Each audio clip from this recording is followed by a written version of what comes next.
28 years old Thai student prepared for a law exam with one plan: outwork the rest. He aimed to become a judge for its steady work, public service, and pride for his family. Report says he studied more than 16 hours a day after day. Meals were rushed, breaks were skipped, nights cut short. But one day he collapsed.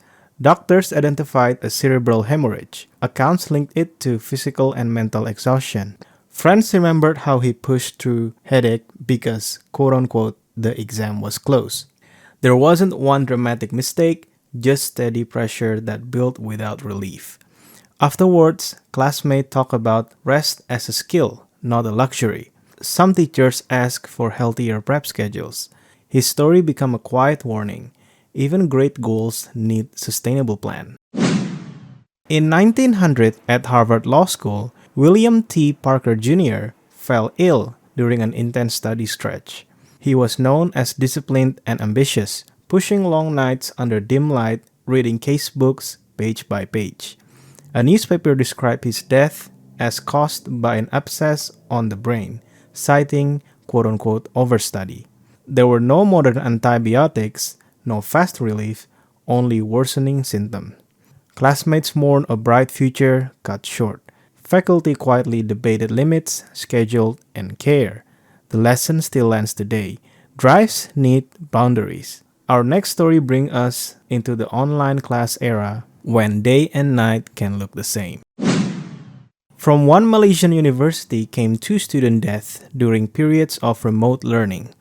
One was publicly named Nurul Natasha Azrin, 22 years old. She was known as quiet, diligent, and close to the classmate in her program. Post-mortem reports say arteries in her brain had quote-unquote exploded, with links to stress, lack of rest, and hypertension. Online classes blurred the line between morning and midnight. Deadlines stacked up, sleep fell apart, head pressure and dizziness are easy to ignore when cameras are off and assignments keep coming. Families ask how warning signs were missed. Administration talk about workload, counseling, and real breaks. Students shared checklists like hydrate, monitor blood pressure, schedule on sleep, ask for help early. Two lives lost with a shared message: health is not an optional. In December 2024, Sim Hui Yi, a Form 5 student, prepared for SPM national exam. Friends describe her as disciplined and helpful, the person who shared notes before tests. On the eve of the first paper, a severe headache hit. Collapse followed. She was rushed from a clinic to a hospital, but the outcome was a brain bleed and a life cut short. Teachers spoke about ambitious plan and the culture of quote-unquote just one more hour. Her passing shocked classmates and made headlines. Communities called for stress check, sleep rules, and honest study caps during exam weeks. Families reminded students that finishing strong, including finishing healthy. In May 2024, Hera Getia, a 16-year-old class 10 topper scoring 99.70%, suddenly deteriorated around the result period.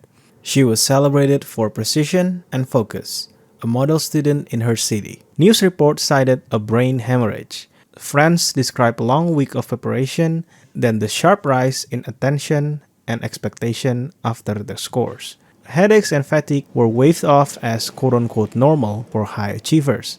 The loss sparked conversation about health check alongside celebration. Her family chose organ donation, turning grief into help for others. Parents and teachers discussed balanced schedule, hydration, and real rest after results. The message is achievement should never cost your well-being. In February 2024, Hafiza, a 17-year-old pre-university student, studied late into the night. Friends knew her as kind and reliable, the one who kept a tidy timetable and color-coded notes. She went to bed and did not wake up. Initial reports pointed a suspected cardiac arrest during sleep. There was no crash, no siren, only silence and a family shock. Communities responded with reminders to check stress, heart symptom, and sleep patterns during exam session. Small habits like drinking water, stretching, getting sunlight, stopping screens before bed were shared like tools. Her story became a gentle plea that listened to your body sooner. In September 2025, Anup Singh, a 31-year-old first-year M.Tech student at ITT-BHU, was found unresponsive in his hostel just before an exam. Peers said he was serious about his coursework and had taken on extra hours to catch up. Early accounts said a cardiac arrest. Formal results were pending at the time. Faculty offered condolences and reviewed campus health protocols. The moment was a reminder that stress doesn't care about age or degree level. Graduate pressure still sits on the same heart and brain. Students ask for longer notice periods, lighter clustering of tests, and clear counseling access. The call was simple: high standards, humane pacing. In April 2025, Piyush, an 18-year-old board exam standout, prepared for ITT-JEE. Coaches remembered him as hardworking and polite. One night, he collapsed. Reports pointed to suspected cardiac arrest, one of two such cases locally that week. Friends described long coaching hours, travels, and self-study stacked on top. Meals and sleep become flexible variables, always the first thing to cut. Communities ask how to balance ambition with health in exam hubs. Even small changes can matter. Fixed bedtime, quote-unquote no study windows, and short walk in daylight can bring a big change and result. In March 2025, Iman Mustafa Diab, a fifth-year medical student in Menofia, faced a difficult exam period. Classmates knew her as steady and determined, the friend who stayed late to review practice questions. During a test, blood pressure reportedly surged and slipped into a coma. 2 days later, she died. Reports cited brain hemorrhage linked to exam stress. Classmates spoke about silent headache and the fear of losing time if you visit a clinic. Faculty expressed grief and refused support around intense assessment week. Peers created a simple checklist, such as measured blood pressure, drink water, planned breaks, and asked for help without shame. The human detail is the same across borders. Nobody is a machine. In October 2025, Rahul Gosalia, a 22-year-old MBBS student in Karaganda, suddenly fell ill while studying. Friends describe him as focused and soft-spoken.